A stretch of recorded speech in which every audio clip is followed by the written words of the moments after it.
Welcome back guys to another video where I'll be showing you how to create a public Ark server, which includes mods in every setting customizable for you. Before we get started though, I will not be showing you how to port forward. That is a step some people might need to take to make their server public, but will not be included in this video.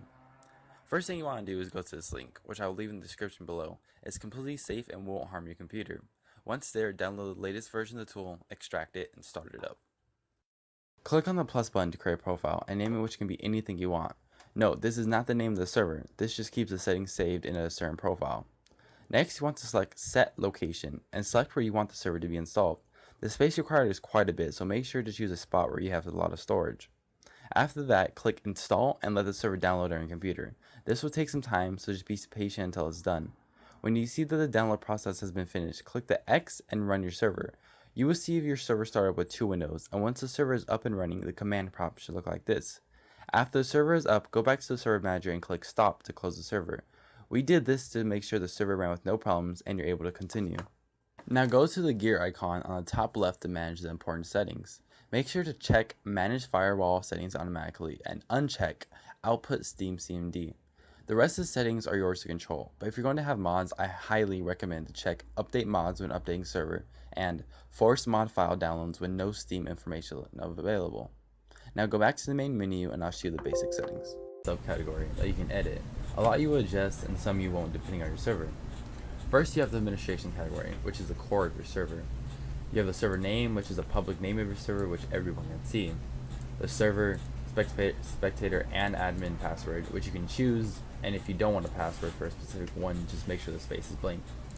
I recommend leaving the survey and core report the same, but having your local IP be your static IP address. And if you don't have a static one, make one. I use raw sockets because it seems to work better for my computer, but that's yours to mess with.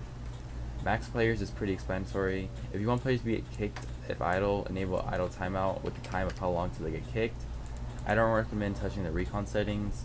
Maps and mods I'll get to later.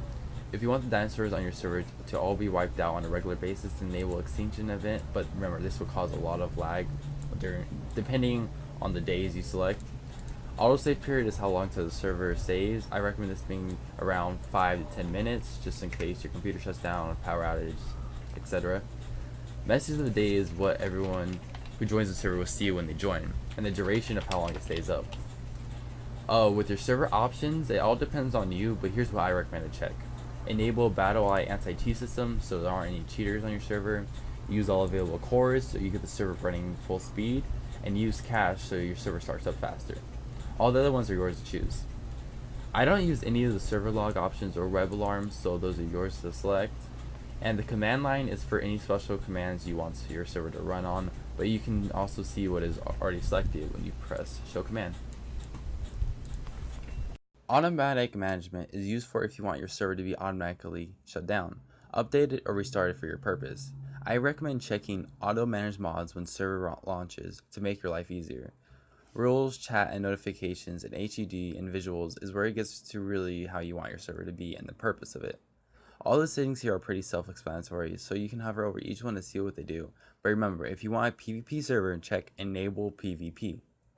For player settings, you can customize the stats of the players and how much stuff they get when they level up.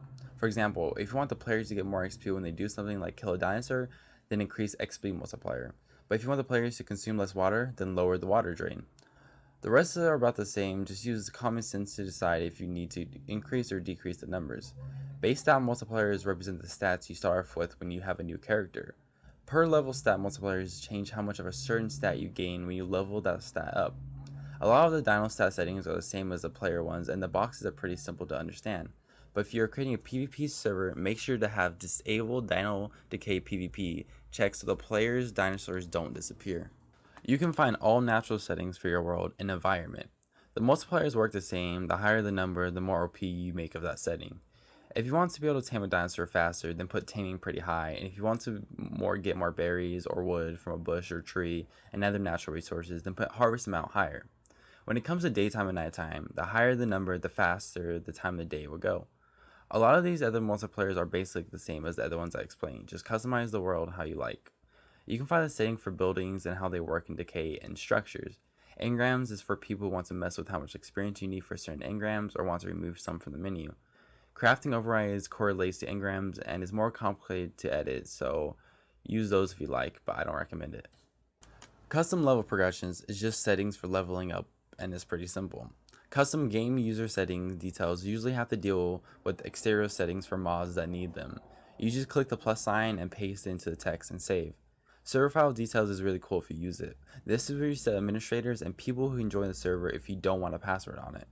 To add a person for any of these, you need to go find their Steam ID number, which is pretty easy. Just use a tool online. There's plenty. If you check Enable Exclusive Join, then only people whose names you can choose can join the server without the need for a password. Procedurally generated arcs is something I've never messed with because it's not completely stable, but if you want a role that is automatically generated, then go for it. And for map spawn overrides, supply crate overrides, and survival of the fittest, those are all yours to edit, but aren't important to a regular ARC server. Okay, back to mods and maps for your server. If you have a modded map you're going to be using for the world, paste the location where the map is usually located, which is in the ARC files under mods, its ID number, and then the name. Okay, now for the mods. This tool makes adding mods super simple and easy. Just click the question mark, then the add button, and here you can find all the mods in ARC and the workshop. Just click the add button for each one you want and then save the button, and voila, you're done. You can click the up arrow right here to update your mods or to download them right away. For any total conversion mod, which you would know because it should say on every mod page, put the ID right here. Well, that should be all, folks. If you have any questions, feel free to ask them in the comment section below, and I'll see you guys next time.